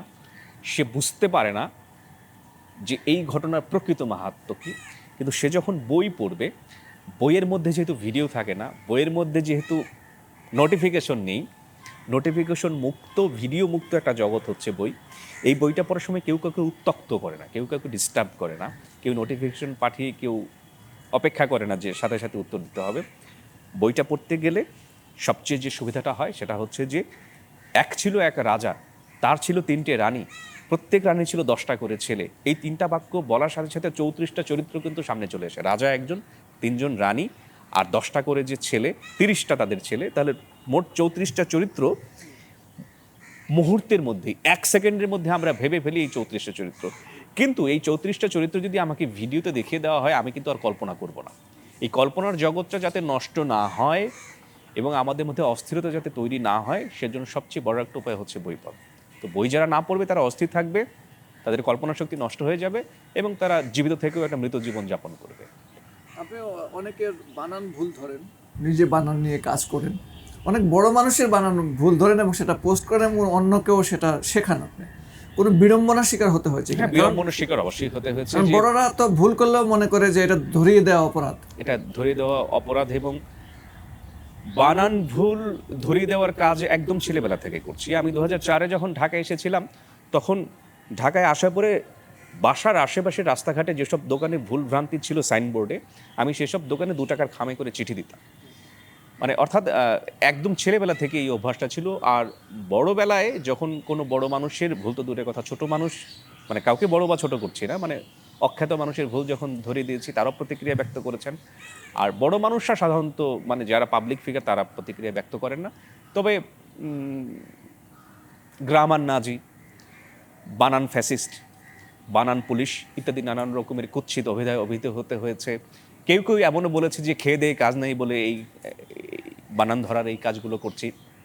আমি বেকার বিধায়, আমি অকর্মা বিধায়, নিষ্কর্মা বিধায়, আমি আসলে অন্যান্য সেক্টরে আমি জ্ঞানী মানুষ নই, অন্যান্য কোনো যোগ্যতা নেই, শুধুমাত্র বানান পারি বলে। এই ধরনের কুৎসিত অনেক কথার শিকার হতে হয়েছে। আবার ইতিবাচক দিকও আছে। ইতিবাচক দিকটা হচ্ছে, অনেক বড় বড় মানুষ আমার সাথে যোগাযোগ করেছেন শুধু এই বানানের কারণে। তারা আমার প্রতি গুণমুগ্ধ হয়েছেন শুধু এই বানানের কারণে। তারা আমাকে অনেক কাজও দিয়েছেন, ছোটোখাটো বেশ কিছু কাজ সেখান থেকে কিছু আয় উপার্জনও হয়েছে এই বানানের সূত্র ধরে। এই বানানের সূত্র ধরে অনেকে আমাকে বিভিন্ন জায়গায় ক্লাস করাতে নিচ্ছেন। যারা আমার ছাত্র হিসেবে সামনে বসে থাকেন, এরা অত্যন্ত গুরুত্বপূর্ণ সরকারি কর্মকর্তা। তারা আমাকে স্যার বলে সম্বোধন করছেন। এই যদিও স্যার বলে সম্বোধনটাও মহামারী আহামরি কিছু না, কিন্তু এই স্যারটা তো আনুষ্ঠানিক স্যার, প্রাতিষ্ঠানিক স্যার। এই সম্বোধনটা পাওয়ার জন্য অনেকেই অনেক রকমের সংগ্রাম করে। আমি বিনা সংগ্রামী অনেকটা এই ধরনের মাঝে মাঝে ক্লাস নেওয়ার সুযোগ পাচ্ছি। বিভিন্ন জায়গায়, গুরুত্বপূর্ণ জায়গায় আমাকে মানুষজন ডাকছেন। এই আরেকটা বিষয় হচ্ছে যে, যার বানান বিশুদ্ধ, যার বিরাম চিহ্ন বিশুদ্ধ, তার লেখা পড়তে গিয়ে পাঠক একটা স্বাচ্ছন্দ্য বোধ করেন এবং পাঠক ওই লেখকই সবচেয়ে বেশি বিশ্বাস করেন যে লেখক একটা দাড়ি, একটা কোলন, একটা সেমিক্লোন, একটা কমা, একটা উদ্ধরণ চিহ্নের ব্যাপারে যত্নশীল, তাকে পাঠকরা প্রচণ্ড রকমের বিশ্বাস করেন। বিশ্বাসের জায়গাটা তৈরি হয়ে যায়। সাধারণ যারা আমার লেখা পড়ে থাকেন, যারা শুভানুধ্যায়ী, যারা আমাকে শারীরিকভাবে চেনেন না, তারা যে আমাকে এই যে অকাট্যভাবে বিশ্বাস করেন, প্রশ্নাতীতভাবে বিশ্বাস করেন, এর পেছনে অন্যতম একটা কারণ হচ্ছে আমি বানানের ব্যাপারে আপোষহীন। বানান এবং বিরাম চিহ্নের ব্যাপারে যে লেখক আপোষহীন তাকে মানুষ বিশ্বাস করে। বাংলা একাডেমির বানানকেও আপনি চ্যালেঞ্জ করছেন, কেন মানুষ বাংলা একাডেমিকে না মেনে আপনাকে মানবে? সেটা হচ্ছে যে বাংলা একাডেমি তো ভৌতিক কিছু না, বাংলা একাডেমি কিছু তো ব্যক্তিরই সমষ্টি। কয়েকজন ব্যক্তি মিলে তো একটা একাডেমি। তো কয়েকজন ব্যক্তি মিলে যদি একাডেমি হয়, ব্যক্তিরাও তো এক একজন শারীরিকভাবে মানুষ, আমিও মানুষ, এই জন্য আমাকে মানবে। তারা তো ব্যক্তি, তারা যে অনেকে মিলে সিদ্ধান্ত নিচ্ছেন, সেই অনেকের মধ্যে একজন তো আমিও থাকতে পারতাম। আমরা যখন কোনো বানান নিয়ে, কোনো ব্যাকরণ নিয়ে যখন বিতর্ক হয়, ছেলেবেলায় আমরা দুজনে মতামত পড়তাম। ডক্টর মোহাম্মদ শহীদুল্লাহ বলেছেন, ডক্টর সুনীতি কুমার চট্টোপাধ্যায় বলেছেন, তারা কিন্তু কেউ একাডেমি না। ডক্টর সুনীতি কুমার, ব্যক্তি সুনীতি কুমারকে আমি যদি মানতে পারি, ব্যক্তি ডক্টর মোহাম্মদ শহীদুল্লাহকে যদি মানতে পারি, তাহলে ব্যক্তি আমাকে মানতে পারা যাবে না কেন? পৃথিবীর কোনো কিছুই না অ্যাবসলিউট না, সর্বজন স্বীকৃত না। যেহেতু কোনো কিছুই অ্যাবসলিউট না, সর্বজন স্বীকৃত না, আমি একটা মতামত দিলাম, বাংলা একাডেমি একটা মতামত দিল, এই দুটোর মধ্যে যেটাকে শ্রেয় মনে হবে যে কোনো একজন মানুষ সেটাকে ব্যবহার করতে পারেন। যদি তারা বাংলা একাডেমিটাকে শ্রেয় মনে করেন, তারা সেটা ব্যবহার করবেন। যদি আমারটাকে শ্রেয় মনে করেন, ব্যবহার করবেন। আমারটা ব্যবহার না করলে যে আমি কারো মাথায় গিয়ে বাড়ি দেবো বা একটা মোকদ্দমা দায়ের করে দেবো, এই ব্যাপারটা তো এমন না। সুযোগ আছে, স্বাধীনতা আছে। যেহেতু স্বাধীনতা আছে, তারা করলে করবেন, না করলে নাও করতে পারেন। আমার চিন্তা হচ্ছে এটাই। হুমায়ুন আহমেদ চলে যাওয়ার পরে অনেককেই আমাদের দেশে দেখলাম বইমেলাতে নিজেরা ওই হুমায়ুন আহমেদ হয়ে উঠেছে। এই যে চেষ্টাটা কিংবা এই অপচেষ্টাকে কিভাবে? গরিবের হুমায়ুন আহমেদ, ছোটদের হুমায়ুন আহমেদ, নাখালপাড়ের হুমায়ুন আহমেদ আমরা অনেক রকম দেখেছি। সিলেটের হুমায়ুন আহমেদ, বরিশালের হুমায়ুন আহমেদ। এটা হয় কি, যখন একজন বিখ্যাত ব্যক্তির প্রয়াণ হয় বা বিদায় হয়, তখন ওনার মতো করে সাজার চেষ্টা করেন অনেকেই। আপনার নিশ্চয়ই মনে আছে 90 দশকে সালমান শাহ মরে যাওয়ার পর অনেক নকল সালমান শাহের আবির্ভাব হয়েছিল। অনেককে সালমান শাহর মতো করে সাজিয়ে সালমান শাহর অসম্পূর্ণ সিনেমাগুলো সম্পূর্ণ করা হয়েছিল। তাদের মুখমণ্ডল দেখানো হতো না, সাইড ভিউ দেখানো হতো, লেফট প্রোফাইল, রাইট প্রোফাইল বা ব্যাক প্রোফাইল দেখিয়ে তাদের কাজগুলো সারা হতো। অনেকেই সালমান শাহ হওয়ার চেষ্টা করেছিল এবং সালমান শাহ হওয়ার চেষ্টা করে অনেকে মাথায় ব্যান্ডানা বেঁধে, এই তিনি যেভাবে টি শার্ট পরতেন ওভাবে, তিনি যেভাবে মোটরসাইকেল চালাতেন ওভাবে, তিনি নায়িকাদের সাথে যেভাবে হাসতেন খেলতেন, ওরকম হাসা খেলার চেষ্টা করেছিলেন, কিন্তু শেষ পর্যন্ত টিকে থাকতে পারেনি। হুমায়ুন আহমেদের শুধু মৃত্যুর পরে না, হুমায়ুন আহমেদ জীবিত থাকাকালেই অনেক ভণ্ড হুমায়ুন আহমেদের আবির্ভাব হয়েছিল। জনপ্রিয় যে কোনো নায়ক গায়ক, যে কোনো নেতার আমলেও অনেক সময় ভণ্ড, মানে তার নকল করে অনেকে ইয়ে করেন। সেটা হচ্ছে যে কেন আমাকে হুমায়ুন আহমেদই হতে হবে, কেন আমাকে সালমান শাহই হতে হবে? আপনি যদি অভিনয় করতে যান, আপনি আপনার নিজের মতো করে অভিনয় করলে পারেন। সালমান শাহর মতো হতে হবে এমনটা না। আপনি উপন্যাস লিখতে চাইলে নিজের মতো করে লিখলেই হয়। গরিবের হুমায়ুন আহমেদ হওয়ার দরকার নেই। হয় কি, যাদের মেধা নেই তারা আসলে একজন প্রতিষ্ঠিত মেধাবীকে নকল করে তার মতো করে ওই কাক হয়ে ময়ূরের পুচ্ছ লাগিয়ে কিছু গুচ্ছ চেষ্টা তারা করে থাকেন, এবং এই তুচ্ছ মানুষগুলো একটা সময় ঝরে পড়ে যায়, এগুলো থাকে না আসলে। আমি তো সৈয়দ আবুল মকসুদ হওয়ার চেষ্টা করতে পারতাম, আমি আব্দুল গাফফার চৌধুরী হওয়ার চেষ্টা করতে পারতাম, এমনকি আমি হুমায়ুন আহমেদও হওয়ার চেষ্টা করতে পারতাম। তিনিও তো কলাম লিখতেন একটা ধরনের, কিন্তু সেটা না করে আমি নিজের একটা ধরন বের করে নিয়েছি। এভাবে একজন মানুষ চাইলেই নিজের ধরন বের, তার মধ্যে যদি স্পার্ক যদি থাকে, তার মধ্যে যদি মেধাটা যদি থাকে, তার ভেতরের অন্তরাত্মার মধ্যে থেকে যদি ওই লেখার সম্পদটা যদি থাকে, ওটা বেরিয়ে আসবেই। অগ্নিগিরি লেখা হচ্ছে অগ্নিগিরির মতো, সুপ্ত অগ্নিগিরির মতো, এটা জ্বলন্ত অগ্নিগিরিতে পরিণত হবে। এটা ওই গরিবের হুমায়ুন আহমেদ বা বিকল্প সালমান শাহ হওয়ার চেষ্টা করা, এটা একেবারে ঠিক না আসলে। সাধারণত একাধারে ভালো লেখকও এবং জনপ্রিয় লেখকও যারা, তাদেরকে আমি শ্রদ্ধা করি বেশি। আর যারা ভালো লেখেন না কিন্তু জনপ্রিয়, তাদেরকেও আমি অশ্রদ্ধা করি না, কারণ পাঠক ধরে রাখার জন্য, পাঠক সৃষ্টি করার জন্য তাদেরকে প্রয়োজন রয়েছে। এখন ব্যাপারটা হচ্ছে যে একজন লেখক যদি খারাপ লিখেও যদি জনপ্রিয় হয়ে যান, তিনি যদি কোনো ফৌজদারি অপরাধ যদি না করেন লেখার মাধ্যমে, আমি তাকে সমর্থন করি। দরকার আছে সমাজে এরকমের কিছু লেখক থাকার দরকার আছে, যে তিনি বানান ব্যাকরণ খুব একটা বেশি ভালো জানেন না, তিনি পড়াশোনা করেননি, কিন্তু তিনি বছর পর বছর ধরে পাঠক ধরে রাখতে পেরেছেন। ওই লেখা পড়ে কেউ যদি খুন করতে বা অন্যকে আক্রমণ করতে যদি উদ্বুদ্ধ না হয়, আমি তাকে সালাম জানাবো এবং আমি চাইবো তিনি টিকে থাকুক। এর কারণটা আমি ইতিমধ্যেই বলেছি। এখানে হচ্ছে আমাদের দেশে তো আসলে তেমন কেউ পাঠক তৈরি করতে পারেন না। এ ধরনের লেখকরা পাঠক তৈরি করতে পারেন। তিনি যদি কোনো ফৌজদারি অপরাধে যদি পাঠকদেরকে উদ্বুদ্ধ না করেন, আমি মনে করি যে তাদেরকে টিকিয়ে রাখা আমাদেরই দায়িত্ব। একটা উদাহরণ আমি দিতে পারি, সেটা হচ্ছে সিনেমা হলগুলোকে টিকিয়ে রাখার জন্য বিদেশি সিনেমা কিন্তু আমাদের দেশে আনাটা খুব জরুরি হয়ে পড়েছে। আমাদের দেশে সিনেমা দিয়ে টিকিয়ে রাখা যাচ্ছে না। জনপ্রিয় লেখকরা হচ্ছেন যারা মেধাহীন কিন্তু জনপ্রিয়, তারা হচ্ছেন বিদেশি সিনেমার মতো। তাদেরকে দিয়ে সিনেমা হল বা লেখালেখি জগৎটা টিকিয়ে রেখে আর্ট ফিল্ম পরবর্তীতে চালানো যায়। বন্ধুত্ব আপনার কাছে কি এবং কিসে বন্ধুত্ব টিকে থাকে? বন্ধুত্ব আসলে তো বলে কয়ে হয় না, তা হঠাৎ করে মিশতে মিশতে হয়ে যায় কোনো একটা ঘটনার প্রেক্ষিতে। কেউ যখন কোনো একটা বড় ধরনের বিপদে পড়ে, সেই বিপদে পড়ার পরে যার সাহায্য সবচেয়ে বেশি পায় তাকেই মানুষ বন্ধু হিসেবে প্রথমে গ্রহণ করে নেয়। পরবর্তীতে যে একটা বোঝাবুঝি যে একটা বিষয় আছে, সেই বোঝাবুঝির পর্বটা যখন পার হয়ে যায় তখন রাজনৈতিক মতাদর্শ, ধর্মীয় মতাদর্শ এবং জীবন দর্শনটা খুব জরুরি হয়ে পড়ে। জীবনের দর্শন যে মানুষের দুজনের জীবন দর্শন যদি একদম আলাদা হয়ে যায়, রাজনৈতিক মতাদর্শ যদি একদম আলাদা হয়ে যায়, তাদের সম্পর্কটা আর টেকে না। এবং বিপদে যদি একজন বন্ধুকে পাওয়া না যায়, সেই সম্পর্কটাও আর টেকে না। বন্ধুত্বটা চিরস্থায়ী না। বিভিন্ন ঘটনার প্রেক্ষিতে যেমন বন্ধুত্ব হয়, বিভিন্ন ঘটনার প্রেক্ষিতে সেই বন্ধুত্বটা নিমিষেই নষ্ট হয়ে যেতে পারে। তো এটাকে আমি স্থায়ী কোনো রূপ হিসেবে দেখি না। সময়ের আবর্তে মানুষ যখন জায়গা পরিবর্তন করে তার নতুন বন্ধু হয়, মানুষ যখন পেশা পরিবর্তন করে তখনও নতুন বন্ধু হয়। তো একদম শুরুতে যে বন্ধু ছিল তার সাথে যদি জীবনের শেষ পর্যন্ত যদি যোগাযোগ থাকে, এর চেয়ে বড় সম্পদ আর কিছু হতে পারে না। আমি আমার জীবনের সবচেয়ে গোপন কথাটা একজন ব্যক্তির সামনে যে দাঁড়িয়ে যদি বলতে পারি, এর চাইতে বড় রিলিফ, এর চাইতে বড় মুক্তিও আর হতে পারে না। আমি সবার সামনে কিন্তু আমার জীবনের সমস্ত গোপন কথা বলতে পারি না, সবার সামনে চিৎকার করে আমি আমার নিজের সমস্ত বক্তব্য বলতে পারি না। এমনকি এটা দাম্পত্য সঙ্গীর সাথেও সমস্ত গোপন কথা, নিজের সমস্ত বক্তব্য বলা যায় না। তখন আমরা সেই পুরনো বন্ধুটাকে খুঁজে বেড়াই, যার সামনে সমস্ত কিছু বলে আমি নিজেকে হালকা করতে পারবো। সে হচ্ছে চার্চের পাদ্রির মতো।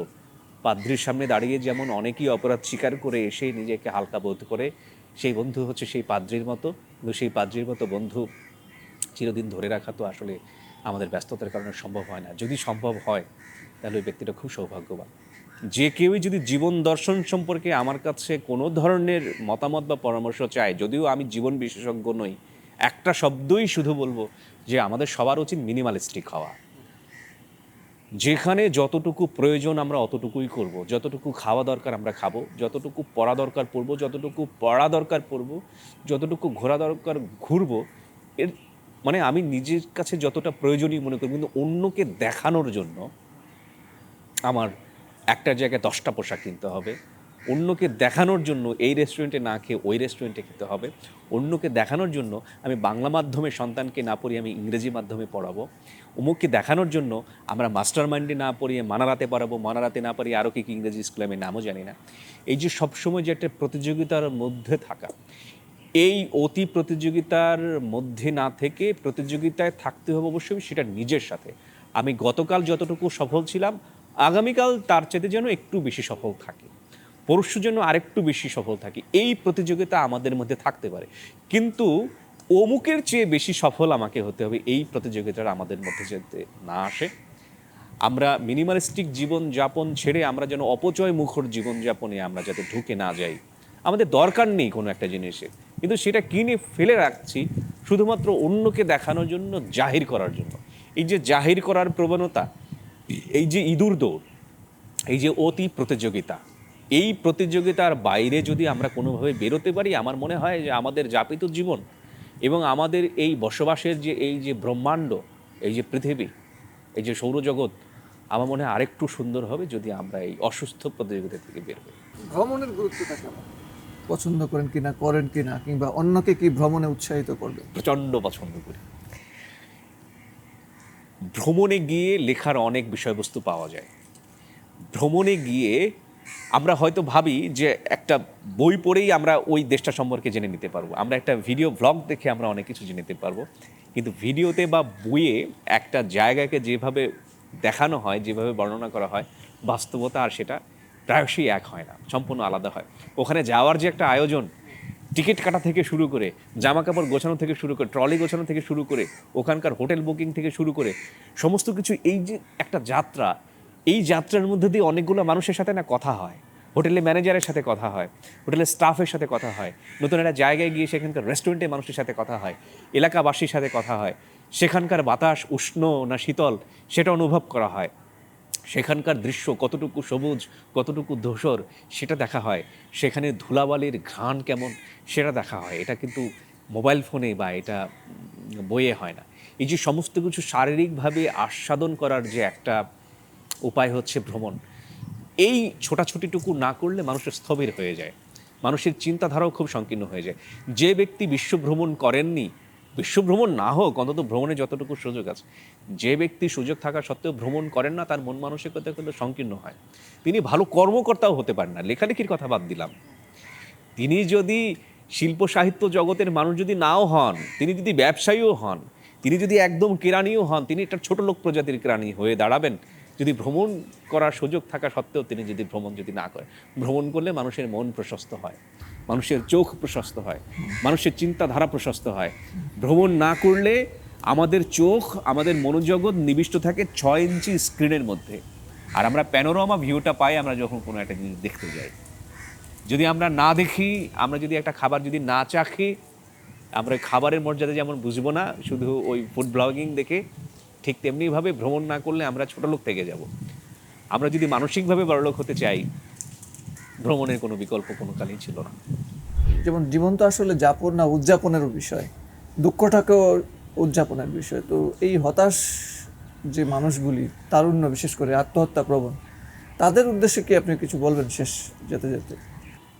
এটা অত্যন্ত গুরুত্বপূর্ণ একটা প্রসঙ্গ তুলেছেন, যে হতাশা এবং আত্মহত্যা। প্রকৃতি আমাদেরকে একটা যে জীবন দিয়েছে, এই জীবনটা যেহেতু বিকল্পহীন এবং বারে বারে আর আসা হবে না, বাবা পাগলা যেটা বলে গিয়েছেন, বারে বারে আর আসা হবে না। আমরা কোনো একটা আবেগের মুহূর্তে, হিট অফ দ্য মোমেন্ট, আমরা যদি নিজেকে শেষ করে দিই, খুব সহজ তো শেষ করে দেওয়াটা, শেষ করে দিলে প্রত্যাবর্তন কিন্তু আর হবে না।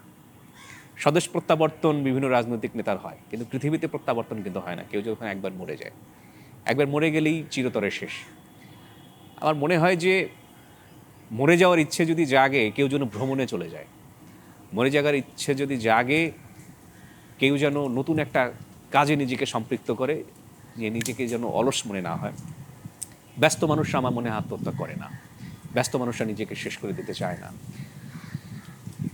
কারোর মধ্যে যদি আত্মহত্যার প্রবণতা জাগে, আমি তাকে একটা কথাই বলবো শুধু, যে যেহেতু এই জীবনে আর ফিরে আসা হবে না, এবং এই জীবনের হক শুধু একার নয়, আমার জীবনের সাথে আরও অনেকগুলো মানুষের জীবন জড়িত।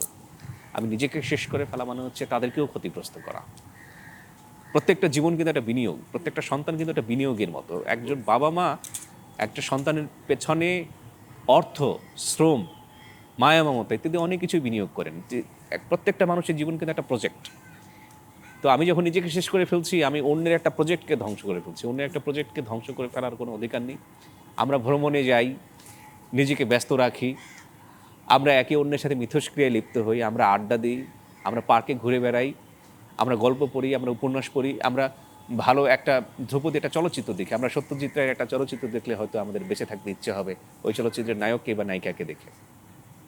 আমরা এইভাবে পৃথিবী এক্সপ্লোর করি, উন্মোচন করি। উন্মোচন করতে করতে পরতে পরতে পর্দায় পর্দায় আমরা যখন জীবনের নতুন নতুন অর্থ দেখতে পাবো, আমাদের বেঁচে থাকতে ইচ্ছে হবে। আমার মনে হয় নিজেকে শেষ করে ফেলাটা একটা বোকামি। এবং মজা করে বলা যায় যে কেউ যদি নিজে আত্মহত্যা যদি করতে চায়, তাহলে সেই জন্য প্রস্তুতি নিয়ে সে যেন হাবলঙ্গের বাজার থেকে বিষ বা দড়ি কিনে তারপরে যেন ভালোভাবে আত্মহত্যা করে। এই জীবনটা ক্রমশ ধরেন ছোট হয়ে আসছে, তো সব মানুষের জীবনে আসলে একটা দাগ রেখে যেতে চায়, কিংবা পৃথিবীতে আসার কারণে তার কিছু অংশগ্রহণ রেখে যেতে চায় পৃথিবীর সব কিছুতেই। আপনি আপনার শেষ দিনগুলা কেমন দেখতে চান, এবং অন্যকে কি বলবেন যে সে যে একটা মানব জন্ম নিয়ে আসলো, তার জীবনটা আসলে কিভাবে সার্থক হতে পারে, তার মৃত্যুটা কিভাবে সফল মৃত্যু হতে পারে? নিজের শেষ দিনগুলোকে যেভাবে দেখতে চাই সেটা হচ্ছে শারীরিকভাবে যেন সুস্থ থাকি, আমি যেন অসুস্থ হয়ে পক্ষাঘাতগ্রস্ত হয়ে যাতে শয্যায় যাতে পড়ে না থাকি, এইরকম একটা চাওয়া নিজের কাছে, প্রকৃতির কাছে, সৃষ্টিকর্তার কাছে। একটা কায়মনোবাক্যে এই চাওয়াটা আছে যে আমি সুস্থভাবে যেন বিদায় নিই। আর যদি আমার শেষ বয়সটা যদি এখনই হয়, এমন যদি হয় আগামী 6 মাসের মধ্যেই মারা যাব, বা এমন যদি হয় আমি 75 বছর বয়সে মারা যাব, আমি চাই আমি সারা জীবন যেন সৃষ্টি করে যেতে পারি, সারা জীবন যেন লিখে যেতে পারি, সারা জীবন এখন যেভাবে বলছি চলছি অন্যকে ভাঙাচ্ছি, এটা যেন সারা জীবন যাতে করে যেতে পারি। আমার যেন জীবনে যেন কখনো স্থায়ী রাইটার্স ব্লকের জন্ম না হয়। আমি লিখতে পারছি না, ছ্যাবলামো করে বেড়াচ্ছি, ইত্রামো করে বেড়াচ্ছি, আমি কম বয়স্ক মেয়েদেরকে আমি উত্ত্যক্ত করে বেড়াচ্ছি। মেয়েদের সাথে ইন্টারাকশন বা মিথস্ক্রিয়া যে খুব একটা খারাপ তা না, কিন্তু উত্ত্যক্ত করে বেড়ানো আর মিথস্ক্রিয়া তো এক না। আমি বিপরীত লিঙ্গের কাউকে আমি এভাবে ডিস্টার্ব করে বেড়াচ্ছি। এই যে একটা ছ্যাবলম মুখর যে একটা জীবন, ওই জীবন যাতে আমার যেন কখনো যাতে না আসে। আমি ছাপ রেখে যেতে চাই এভাবে যে আমি যেন গুরুত্বপূর্ণ অনেকগুলো আরও কবিতা লিখে যেতে পারি। কয়েকটা কবিতা লিখেছি, সেগুলো কিছুটা গুরুত্বপূর্ণ বলে বিবেচিত হয়েছে। আমি যাতে আরও অনেক অনেক গুরুত্বপূর্ণ ছড়া, কবিতা, গান লিখে যেতে পারি। আমার লেখা রাজনৈতিক কলামগুলো যেন আরও তথ্য সমৃদ্ধ হয়, আরও তত্ত্ব সমৃদ্ধ হয়, আরও বেশি উপাত্ত নির্ভর হয়। আমি এখন পর্যন্ত উপন্যাস লিখিনি। আমি যদি কখনো উপন্যাস লিখি, আমার মৃত্যুর আগে 4-5টা উপন্যাস যেন চিলেকোঠার সেপাইয়ের মতো, গাভী বৃত্তান্তের মতো, এরকমের যাতে মানে একটা টেক্সট বুক এক্সাম্পল হিসেবে যাতে পরিগণিত হয়। মানে লোভ বলে যে আমার কোনো কিছু নেই তা তো না। আমার এরকমের দু একটা উপন্যাস লেখার লোভ আছে। কেউ কথা রাখেনি বা বনলতা সেনের মতো এরকমের দু একটা গান লেখার, এরকম দু একটা কবিতা লেখার লোভ আমার আছে। আমার ভাইয়ের রক্তের আগুনে 21শে ফেব্রুয়ারি, কিংবা তীরহারা এই ঢেউয়ের সাগর পাড়ি দিয়ে রে, এই ধরনের যে গানগুলো, জয় বাংলা, বাংলার জয়, এ জাতীয় দু একটা স্লোগান মুখর গান, যেগুলো স্লোগানের মতো করে ফিরবে। আব্দুল গাফফার চৌধুরী বা আলতাফ মাহমুদকে আমরা কিন্তু একটা গানের জন্যই মূলত চিনি। এই একটা গানকে বিয়োগ করলে কিন্তু ওনাদেরকে ওভাবে আসলে কালের গর্ভে হয়তো মনেও রাখা হবে না। ওনাদের ছাপ হচ্ছে এই গানটা। আমারও যেন জীবনে এরকম একটা ছাপ যাতে থাকে। আর অন্যদের প্রতি আমার তেমন কোনো আহ্বান বা পরামর্শ নেই। নিজের চাওয়াটা হচ্ছে যে আমি এরকমের একটা গান, এরকমের দুটো উপন্যাস, এরকমের 2-3টে কবিতা। এখন যৌবন যার যুদ্ধে যাওয়ার তার শ্রেষ্ঠ সময়, এখন যৌবন যার মিছিলে যাওয়ার তার শ্রেষ্ঠ সময়, এই যে বিভিন্ন দেয়ালে দেয়ালে বিভিন্ন আন্দোলনের সময় লেখা হয়ে থাকে, আমি চাই যে আমারও লেখা এরকমের দু একটা উক্তি, এরকম স্লোগান হোক, দেয়ালে দেয়ালে শোভা পাক। আমি রাস্তায় হাঁটতে হাঁটতে যেন দেখতে পাই যে আমার লেখা একটা উক্তি স্লোগান আকারে ব্যবহৃত হচ্ছে। আমার লোভ এতটুকুই, এইটুকু ছাপ আমি রেখে যেতে চাই।